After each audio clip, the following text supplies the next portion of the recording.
shirt and trousers, stained with heat, dew, grass and the Kentish soil on which I had slept, and torn besides, might have frightened the birds from my aunt's garden as I stood at the gate. My hair had known no comb or brush since I left London. My face, neck and hands, from unaccustomed exposure to the air and sun, were burnt to a berry brown. From head to foot I was powdered almost as white with chalk and dust as if I had come out of a lime kiln. In this plight, and with a strong consciousness of it, I waited to introduce myself to and make my first impression on my formidable aunt. "Go away," said Miss Betsy, shaking her head and making a distant chop in the air with her knife. "Go along! No boys here!" I watched her with my heart at my lips as she marched to a corner of her garden and stooped to dig up some little root there. Then, without a scrap of courage, but with a great deal of desperation, I went softly in and stood beside her, touching her with my finger. "If you please, ma'am," I began. She started and looked up. "If you please, aunt." "Eh!" exclaimed Miss Betsy in a tone of amazement I have never heard approached. "If you please, aunt, I am your nephew."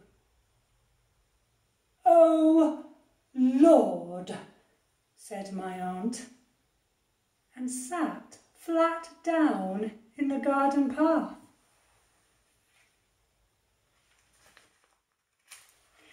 "I am David Copperfield of Blunderstone in Suffolk, where you came on the night when I was born and saw my dear mamma. I have been very unhappy since she died.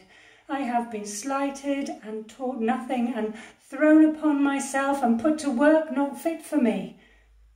It made me run away to you. I was robbed at first setting out and have walked all the way and have never slept in a bed since I began the journey." Here my self-support gave way all at once, and with a movement of my hands intended to show her my ragged state and call it to witness that I had suffered something, I broke into a passion of crying, which I suppose had been pent up within me all the week. My aunt, with every sort of expression but wonder discharged from her countenance, sat on the gravel staring at me until I began to cry, when she got up in a great hurry, collared me and took me into the parlour. Her first proceeding there was to unlock a tall press, bring out several bottles and pour some of the contents of each into my mouth.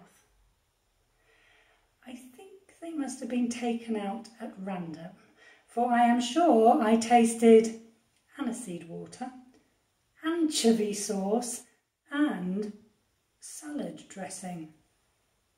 When she had administered these restoratives, and I was still quite hysterical and unable to control my sobs, she put me on the sofa with a shawl under my head and the handkerchief from her own head under my feet, lest I should sully the cover.